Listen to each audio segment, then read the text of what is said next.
Welcome, and thank you for attending this week's live Thursdays at noon special election community event. But first, and most importantly, we acknowledge that we are on the traditional territory of the Anishinaabe people in the Williams and Huron-Robinson Treaties area. We recognize the long history of First Nations and Métis peoples on this land and show respect to them today. We acknowledge our neighbors, the Watah Mohawks and the First Nations of Moose Deer Point, Shawniga, Wasauksing, Magnetawan, Henvey Inlet, Nipissing, and Doquis. We are back during this provincial election to give the candidates seeking your vote in Parry Sound Muskoka the opportunity to speak directly on the issues. Today, we're hoping that we have new Blue Party candidate Doug Maynard. I'm sorry, we are having technical difficulties. And we definitely have Populist Party Ontario candidate Brad Waddell. Welcome to our guests and to both of our candidates. I have a hand up, and the hand is Tom. Tom, do you have something to tell us about? Oh, you know what? I've been downtown. I was watching the various media in town, getting the pulse of the town of Parry Sound. And a lot of people really would like to have some information from the other candidates out there. And the big thing is with Doug Ford selling off everything, there seems to be no responsibility. We're losing people that are finding they try to get answers and all they get is foot dragging, or there's a lot of rush out the door. We get people dying in long-term care. And with eye care problems, there's lots of problems trying to get eye care. It takes months and years. And now we have myself with stucco falling on my building and got in my eyes. Nobody's doing anything or sticking to it. When are we going to get some accountability from people out there? Can someone that's on party status can talk to me about what should be doing to make sure that people get what they pay for and what they deserve? Okay, Tom, we'll go to a question later on. I know that you're able to ask Matt and get a response from him in our earlier town hall. To begin, though, I'd like to give our candidates the opportunity to introduce themselves. Brad? Here we go. Took a minute to unload. I'm still not able to get my video up, but I apologize for that. So I am Brad Waddell. I'm a bison farmer in Berks Falls, Ontario. I also work part-time as a technical instructor in the IT field. It's a work from home opportunity, which is part of the blessing of living up here in the great outdoors and not having to travel with $2 a liter gas. So it's something I enjoy. I've got 3 children. I have 3 grandchildren, and I'm looking to make a better future for them. I understand some of Tom's concerns. My wife has issues with eye care and has not been able to see anyone in years. So I'm looking for any opportunity I can to talk to people on how I can improve conditions in Parry Sound Muskoka. Okay, so hopefully we have Doug with us soon, but we'll begin. Brad, question number 1. How would you or your party advance the actions proposed by the Truth and Reconciliation Report and the actions in the murdered and missing Indigenous women and girls and Two-Spirited Peoples Report? That is actually an issue that's kind of close to my heart. I work with a gentleman. He works in and around the Toronto area. It's called Arkenstone. It's a spin-off or an a wing off of the Services and Ministries, Services and Missions, SIM. I support him financially as well as he's a friend of mine. He works very closely with ladies who are trapped in the sex trade and trying to get them out of the sex trade. And there's a disproportionate number of Indigenous women that are going missing, that are being abused, that are being drawn into this trade. He's working with ladies as he's taken out of that trade to educate, to be aware of what to watch for in situations, how they get trapped into those areas. And I believe that's the real source, is if you can start where the problem begins and stop the problem from becoming an issue. I'm a little bit disgusted that there's no orange alerts or anything like that when an Indigenous child goes missing. That makes no sense at all. Every child does matter. That's not just a slogan. And I would work with John Castles is his name. I would work with him on what other legislation we can bring forth to help him in his ministry and doing the work that he's doing in order to address the crisis, to make it more publicly known, and to educate once again to keep young ladies out of these situations. Mm-hmm. It sounds, Brad, like you're kind of putting the responsibility there on the women. No. I'm sorry. No. What I'm saying is educating women to be aware of what. Let me give you a scenario that I've heard many, many times. A 13-year-old meets a couple of 17, 18-year-old boys, and she wants to be grown up and she wants to have more excitement in her life. They take her to a party, they get her drugged, they get her drunk, they abuse her sexually, they just break her and turn her over and put her on the streets to start working for them. John has told me stories like this time and time and time again. If we can get into the schools and talk to the 12-year-olds, 13-year-olds to avoid situations like this, so that they don't get themselves into trouble. They can talk to women who have been through it and never wanted to be part of that. I'm not putting the blame on anybody for getting involved. They're being tricked, they're being trapped, and we want to show the warning signs so they don't get tricked and trapped. And also, again, a public awareness of when people go missing, more people need to know about it. Right. And do you see a need for reconciliation? Do you see a need for taking responsibility? Do you see a need for ending a genocide? What is the government's role in that? I wish you could see me shaking my head yes to all of those things. We absolutely need to take responsibility for what we have done. We being ancestors from European nations and that. Just the same way you were saying you don't want to put the blame on the women. I don't either, but I don't want to take the blame for what the Catholic Church did in Canada because I'm not part of the Catholic Church. I was actually just surprised that some of the residential schools were still running as late as the 1990s. My first introduction to it was they were still running in the 1970s.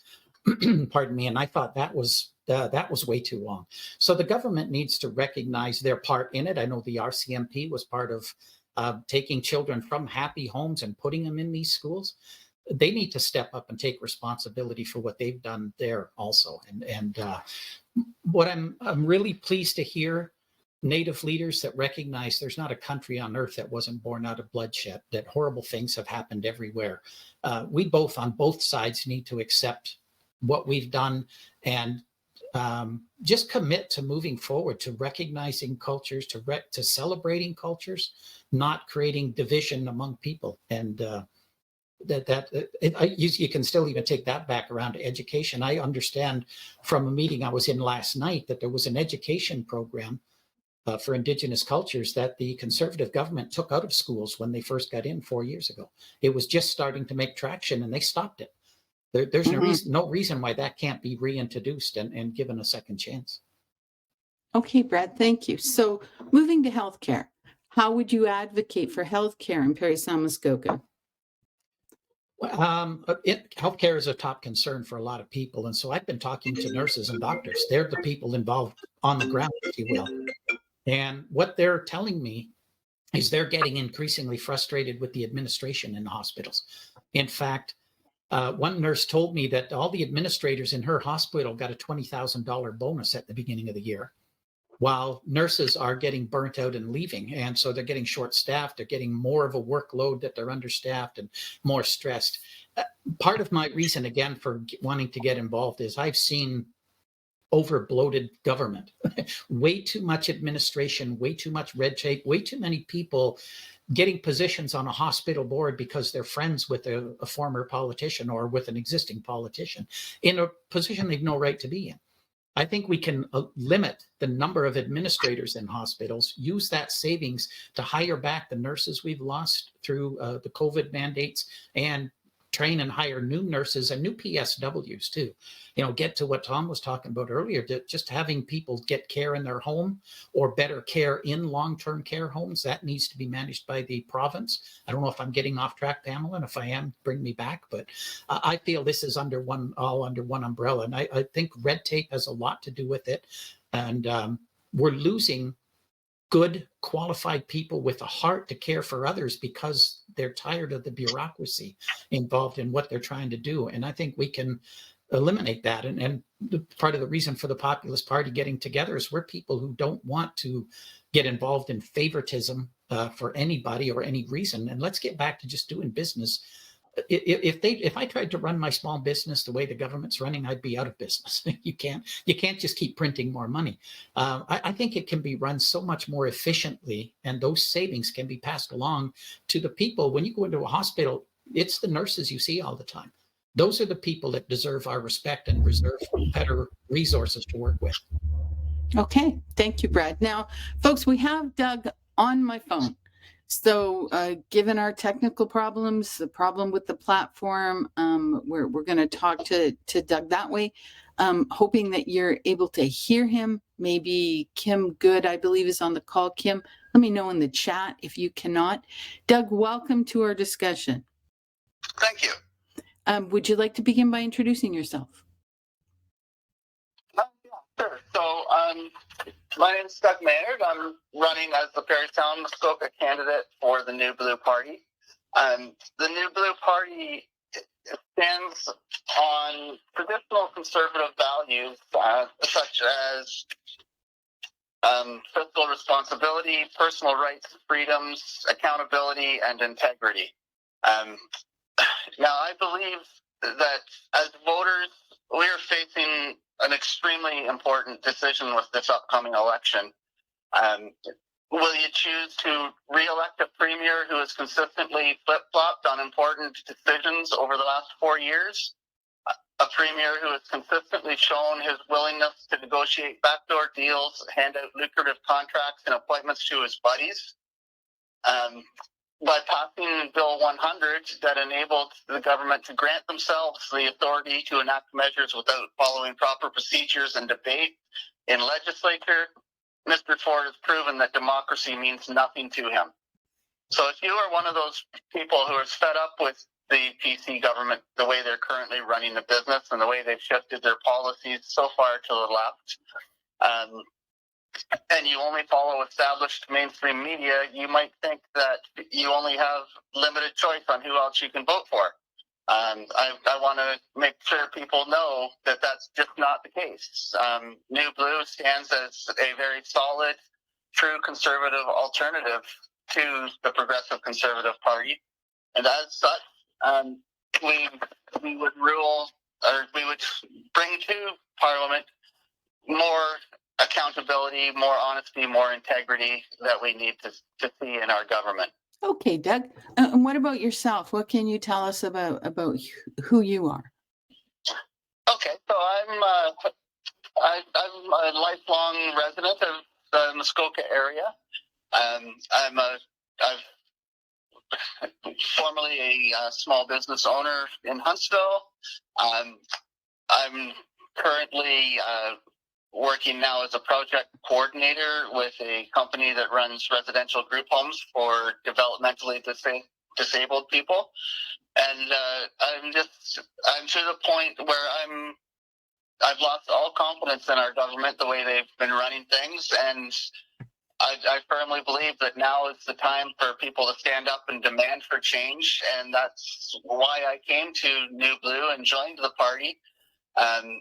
They are one of the few parties that I've come across that allows their elected MPPs to actually represent and be a voice for the people of their riding, rather than riding on the coattails of their leader and following their direction on important votes without taking into consideration the people that voted these MPPs into Parliament in the first place. Okay, Doug, here's our question that Brad just answered for us. How will you or the party advocate for healthcare in Parry Sound Muskoka? Okay, so even before COVID, our healthcare system was in a shambles. It was falling apart. And the COVID pandemic really highlighted a lot of these issues that had been ignored by our government. Ontario currently has the second fewest long-term care beds per capita of any of the provinces. And we've struggled even before COVID with the shortage of PSWs and nurses. The COVID restrictions that came in, it just made no sense to be firing healthcare workers at that point in time. So as a new blue MVP rather, sorry, I would be supporting rehiring these healthcare workers, get them back to work. I would certainly be standing up to see the wage freeze on healthcare workers repealed. Make sure that they're back to earning a decent wage so that they can stay in this field. And we would offer more choice in services to clear up some of the backlog of procedures that piled up while Doug Ford shut down the province. Our focus is really to bring back some integrity and some dignity to our healthcare workers. Okay, all right. So our next question, we'll start with Brad. Brad, what will you or your party do to alleviate the housing crisis in Parry Sound Muskoka? Another concern a lot of people have is housing in this area. I think one of the first things we can do is try to scale back a little bit on the Airbnbs. I understand that people can make more money with them, which is why they're doing that. But now these are long-term rental places that can't be used anymore. So, again, some kind of sort of balance in there. We don't want to jump in too hard on it, but I think more properties being available is one thing. And getting back to my comments about the red tape in government, if we can ease up restrictions on building with keeping in mind that we don't want to overpopulate our area. We want the open spaces. We want the waterways to be kept clean and free for people to enjoy. But there's other things that we can do. One of the things they did in Burkes Falls here that I found was very good was they took an old school and converted it into long-term care. Somebody in a different area was talking about, what are we going to do with this old arena? Somebody said, you can convert that. Sorry, I don't mean long-term care. I meant affordable housing. We've got public buildings that may be able to be repurposed for that reason. We need to have more space. And we've also need to take another look at the Tenants Act and protect landlords as well as tenants, again, to make homes more affordable and to make spaces more available. We also need to have jobs for people to be able to stay in the area and work in the area also here. So we need to get our economy rebuilt again as well. Okay, thank you. Doug, same question. What would New Blue do to alleviate the housing crisis in Parry Sound Muskoka? Okay, so when I look at the 2021 census, the numbers that stand out to me, the Ontario population rose by 10.7%, while the number of occupied dwellings rose by 12.5%. So that's kind of highlighting to me that the problem isn't necessarily the number of units being built, that the major parties seem to keep hammering, we need to build more units, we need to build more units. What we need to be doing is building affordable housing and not high-end luxury homes and condos like we see so many of them springing up now in this area. So as an MPP, I would fight for reducing all of the bureaucratic red tape that builders and developers are facing right now, because those fees, they only get passed on to the buyers as an additional cost of buying a new home. So by reducing the fees and providing some incentives for builders to start building affordable homes and rental units, I believe that will alleviate some of the crisis. And I will also stand in Parliament to fight to see the increase in ratio of affordable housing versus luxury homes and condos in Parry Sound Muskoka. Like I said, it's we've got an abundance of $1 million homes that people can't afford, and we've got very few homes that people can actually afford. New Blue also has a platform that will see significant reductions in taxes and that people pay and government spending that they're wasting that tax money on, which will assist home buyers in being able to afford buying a home by putting some of that money back into their pockets. Okay, thank you. Now we have a question from Climate Action Muskoka. We have two, actually. The most recent one is, how do you see, first to Brad, how do you see the solutions required by the climate crisis also meeting the needs of the people of Parry Sound Muskoka? So many things can be done so many things can be addressed in one issue in here. One of the issues I hear people talking about a lot in my area up here, being north of Huntsville, is public transit. In fact, our town people got together and bought their own bus because the province wasn't helping. So public transit will help getting more cars off the road. It'll also help people that are paying $2 plus a liter for gasoline to get somewhere now. Fewer vehicles, possibility of looking into some sort of electric hybrid type of vehicles that can do public transit. That can, again, address two needs. It is a need for elderly in our area, disabled in our area to get around better and eliminate the cost of traveling for them. Can I kind of address both issues with that one with that one option? Okay. Doug, same question. Okay, so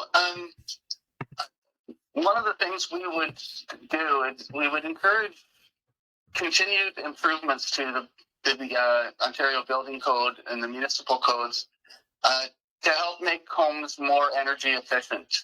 That's going to cut down on some of the carbon gases being released through heating and whatnot, as well as taking an active role in looking at the development and planning and making sure that houses or apartment units being built aren't being done at an extreme expense to our natural environment.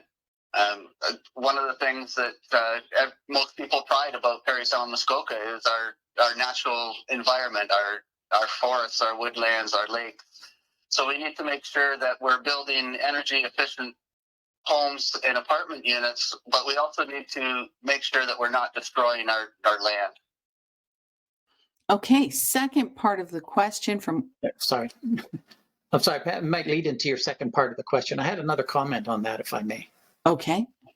Okay, and again, it's another one of those sort of parallel or umbrella fixes. Once again, our party has a plan to build, it's a solar heater that's made out of recycled cans of material.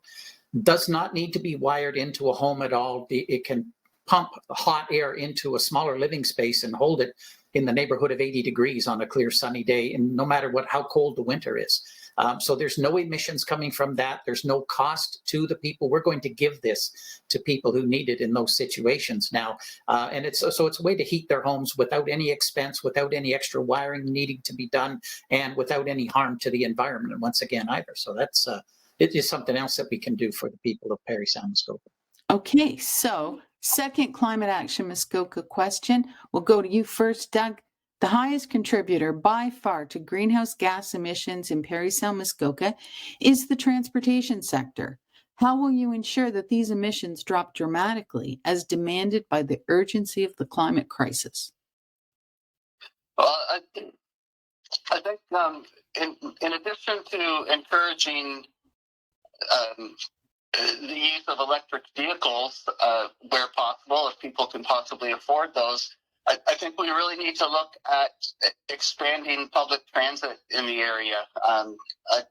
It seems that it's very sketchy at times finding convenient public transit to get from place to place in the area. So we would certainly be looking at encouraging some sort of incentives for transit companies to be increasing the routes that they're running, the frequency of the routes they're running, as well as just the overall costs to the public to use that public transportation system. Okay, and to you, Brad, same question. Sorry, it takes a minute to unmute after I click the button there. I had already addressed it, and the same thing that Doug was just saying. We need an increase in public transit in our area. But if the greenhouse emissions are in the transit sector, there may be more around the trucking sector, is what I'm hearing and what I'm thinking. And I know there's additives to diesel fuel that cut down on the emissions that they give off. We do need to transport materials around. That's how we get a lot of things here. But if we can encourage those companies, assist the companies in using some of these additives to make sure that they're cutting down on the emissions they're used. And again, with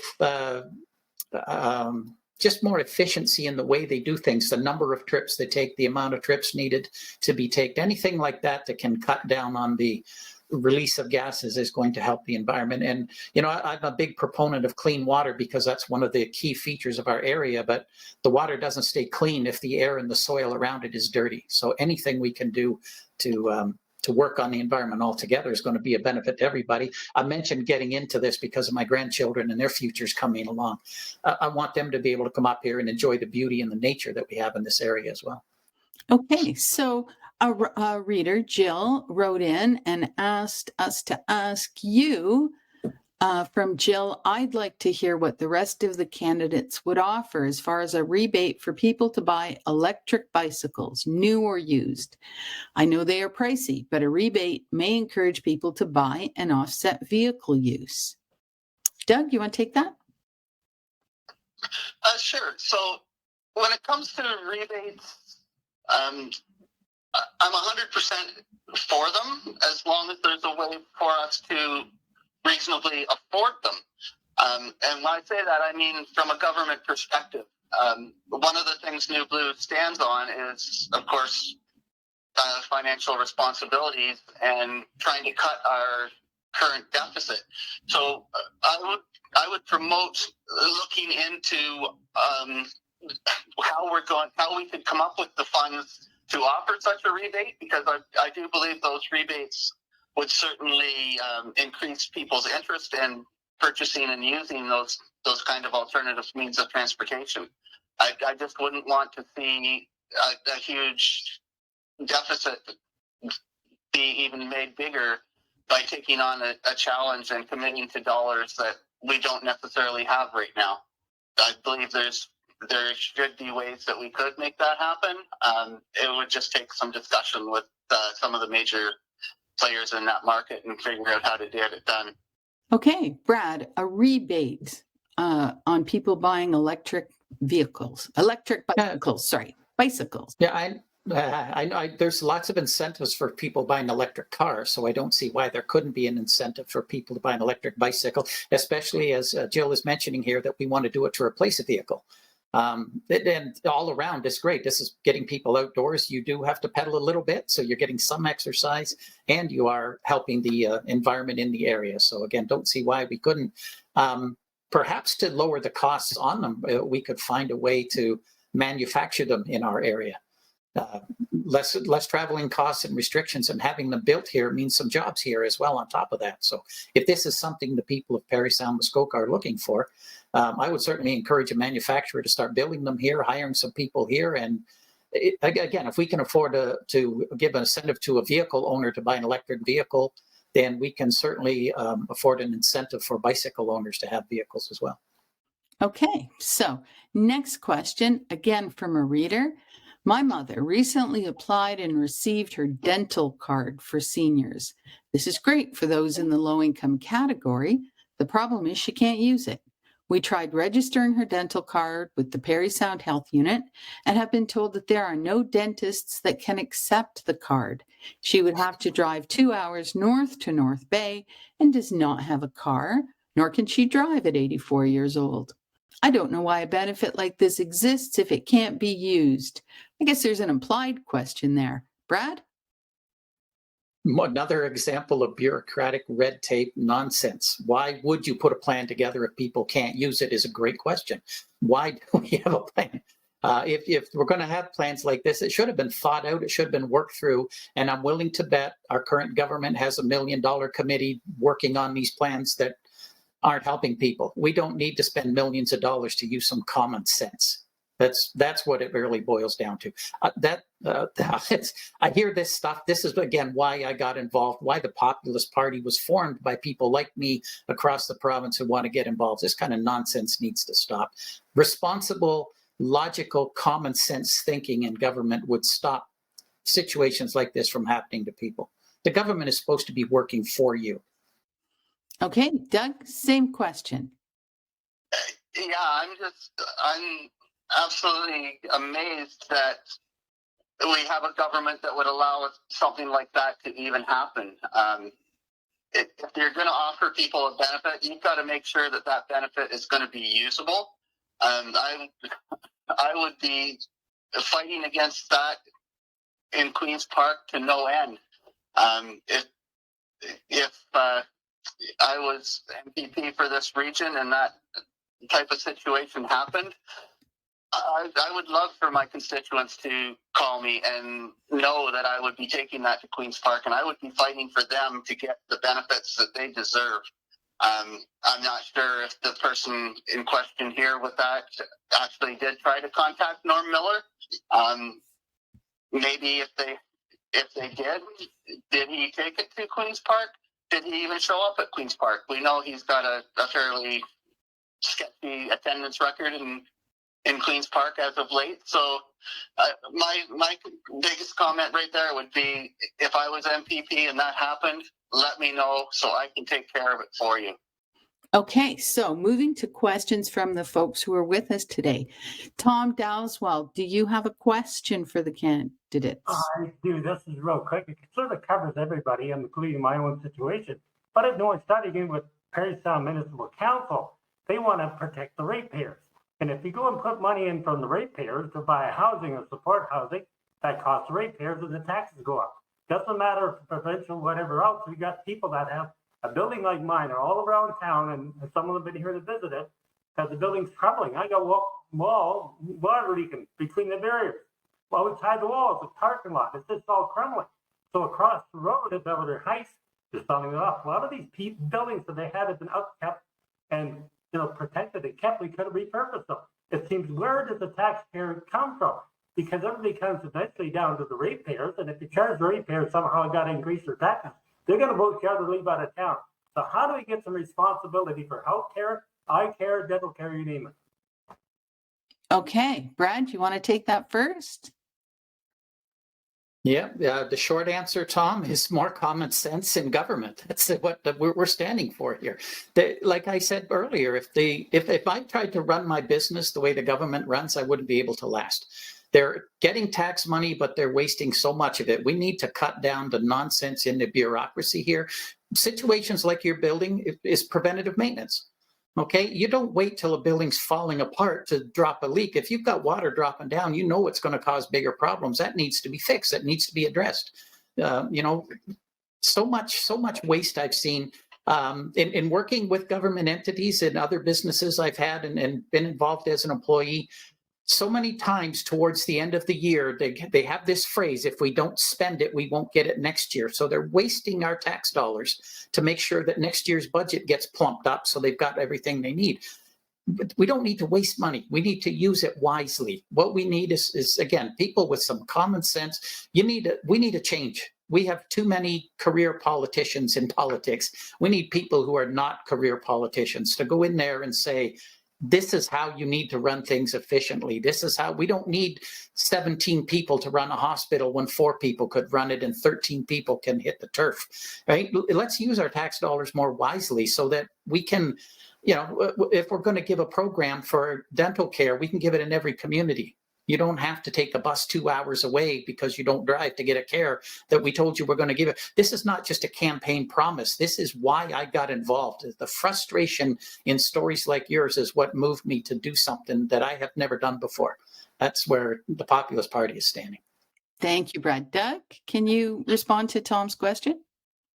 To be honest, I didn't quite hear Tom's question. I guess because of the connection we've got, I didn't quite get the gist of it. If I could get even just a condensed version of the issue that he's having. Yeah, I think the issue is in his home there is stucco ceilings, and the stucco is falling into his eyes, and it's problematic. And he's talking about the really government being responsible to ratepayers. How are they going to? How can you make the government responsible, maybe to the people who are living in this housing, to maintain them at proper levels? Is that right, Tom?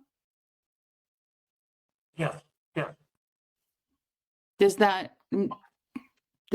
explain it, Doug? Yeah. So I think the biggest question there is is he looking for municipal government or provincial government to step in? If it's a municipal government issue, then as an MPP, if my constituents are having an issue with their municipal government, I still view that as my job to approach that government and say, hey, we've got an issue. Let's figure out how to fix it. It seems like a lot of times we keep hearing this, but just government that doesn't care and doesn't know how to take care of money and just finds ways to waste it rather than helping people out. So I think there's definitely an opportunity there for a provincial MPP to work with the municipal government here in Parry Sound Muskoka to get issues like that taken care of and let the municipal government know that these issues aren't being ignored. Because if they think they're being ignored, then sure, they're not going to take care of it. They're going to spend their money silly somewhere else. Okay. All right. Thank you for that answer. Now, does anyone else from the group who's in attendance today have a question for the candidates? I have other questions that were submitted. And raise your hand if you do. Okay. All right. Not seeing anything. I'll go back to my questions. We started a little late, so I know that we're already 4 minutes past if folks have to move on, but I think we should give the candidates the full 45 minutes. Okay. So we'll start with Brad. What is the most important education issue in Parry Sound Muskoka today? I think one of the issues I have anyway with the education is we're starting to teach children advanced topics way too young. I think we need to get back to the basics: reading, writing, and arithmetic. I keep hesitating to tell this story because it's kind of disgusting. And I have not had anybody give me a straight answer. But a few weeks ago, my 14-year-old niece was learning about anal sex in school. And I still don't, every time I've mentioned that to a teacher, I get stunned silence. I don't know why children need to learn these things at such a young age. I really don't believe they do. I like children should be able to maintain their innocence and kind of figure things out on their own without adult intrusion. There's really no need for that kind of information to be presented to children at this age. I think we get back to reading, writing, and arithmetic, and let the parents have a little bit more input and a little bit more understanding. I mean, my sister-in-law was shocked when my niece came home and told her this is what they were talking about in school. There was no warning or anything. It was just, oh, guess what we learned today? I find that just, I'm sorry, it is disgusting. It's just wrong. I think that's one of the primary issues I have with education today is we're getting away from the basics and we're not focusing on just, we got kids who don't know how to balance a checkbook, but yet we're teaching them these sort of adult behaviors as children. That makes no sense to me. Okay, Doug, same question, education. Yeah, so when I look at today's education system, again, there's so much waste and administrative costs that are just being thrown away. We need to look at fixing that. I totally agree with the previous comment. Our schools, especially at the elementary level, really need to get back to the basics: the reading, the writing, the arithmetic. There's time later for more adult discussions and sex curriculum and stuff like that. Very important, but not necessarily at that young of an age. I don't think that we should have our schools teaching things like critical race theory and gender identity theory in schools. Those are just issues that are being pushed into schools by woke activists and left-wing extremists.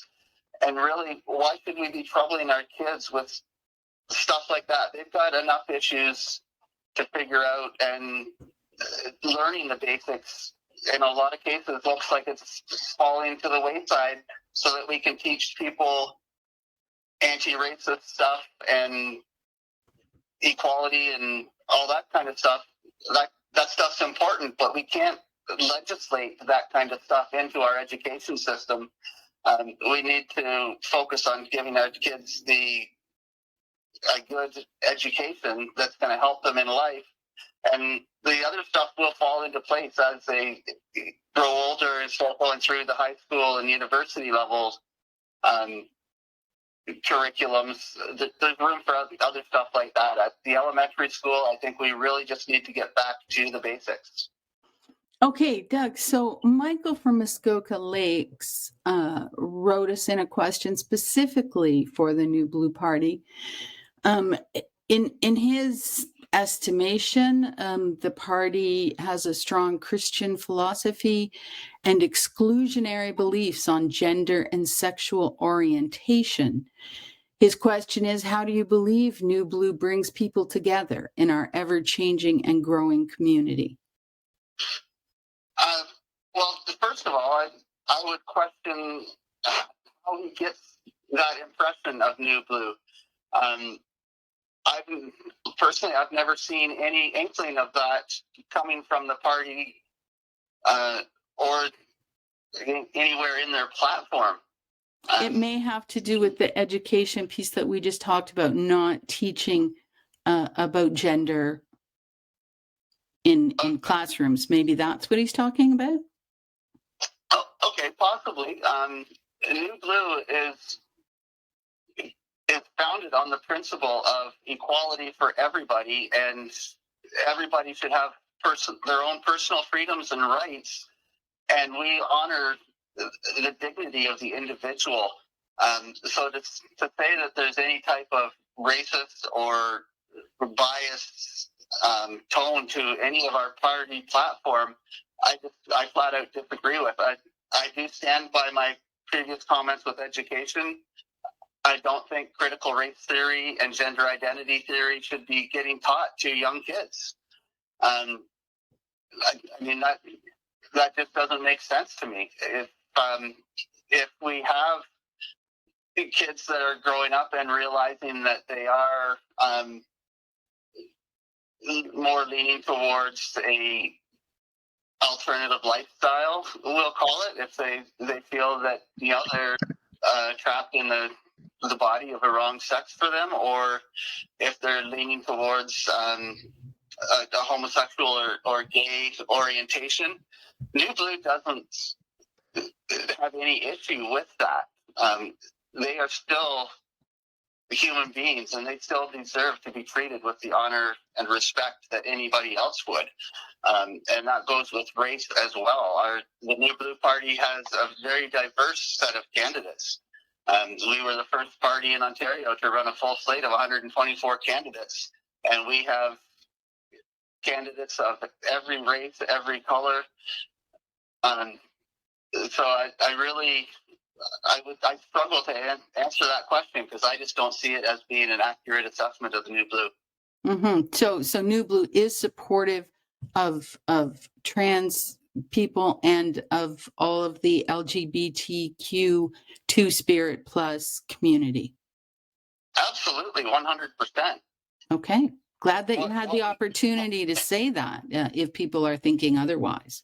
Yeah, absolutely. We are 100% behind the equality of anybody, regardless of gender identity, racial identity, anything like that. I don't believe, again, I look at critical race theory and gender identity theory, and I think a lot of times we're putting ideas into kids' heads at too young of an age.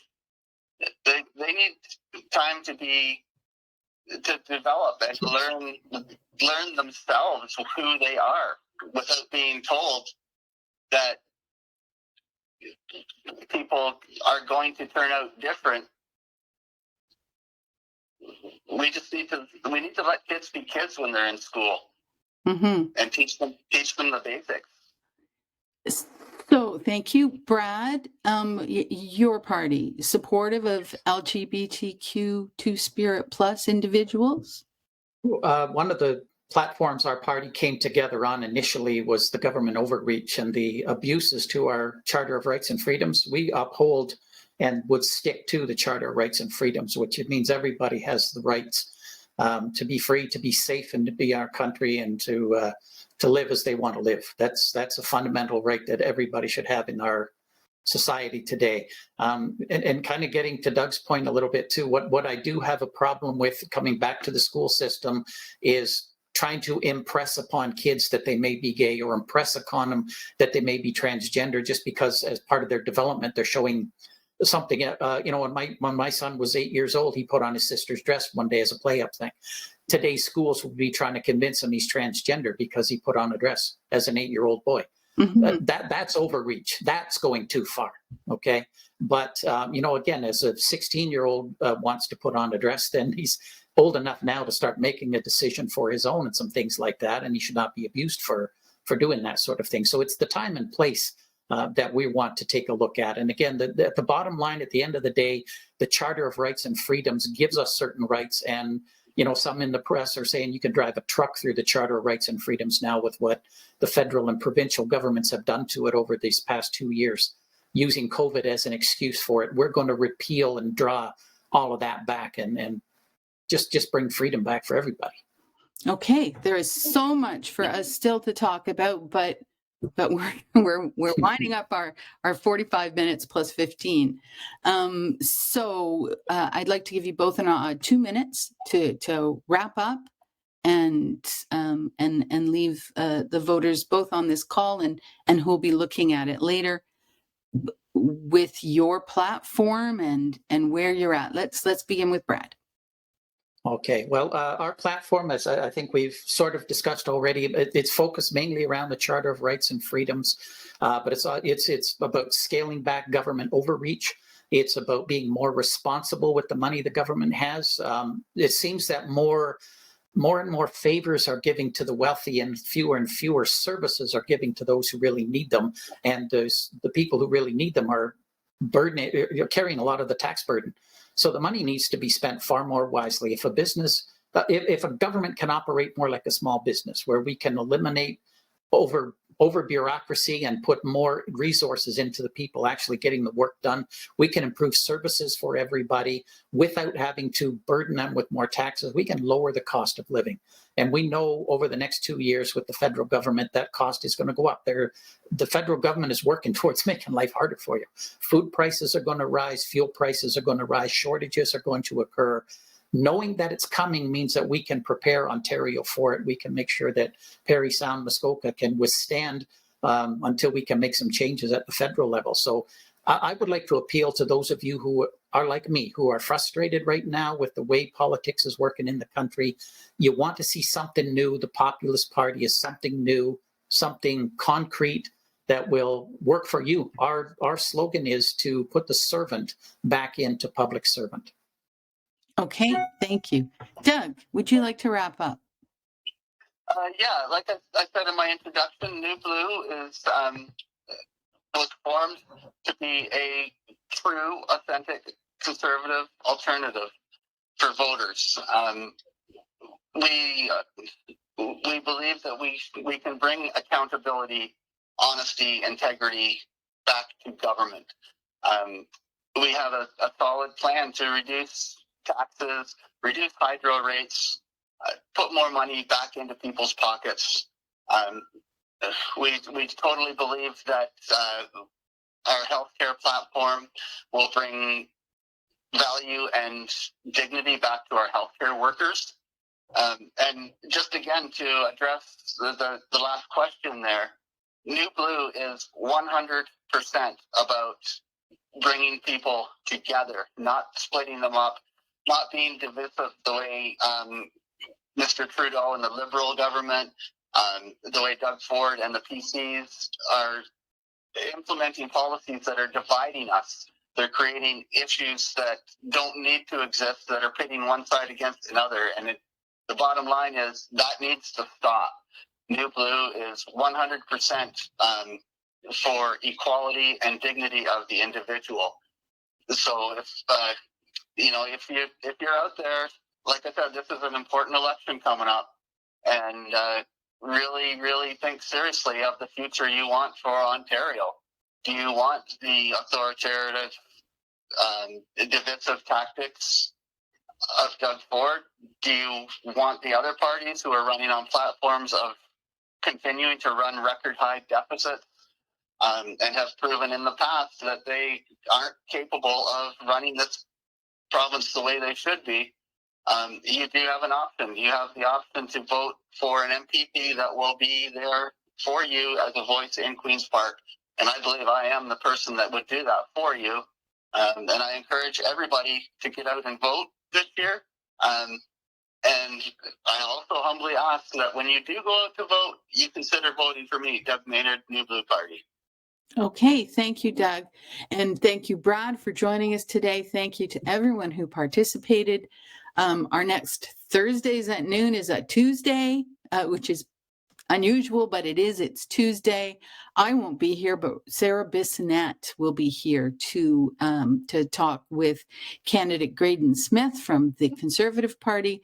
And then on Thursday, our final installment before election, I will be here again speaking with the NDP candidate, Aaron Horvath. Please keep posted to muskokaregion.com, parrysound.com, and northbaynipissing.com and find out everything you need to know about this provincial election there. Thank you so much for joining. Have a great day. Bye. Bye. Thank you.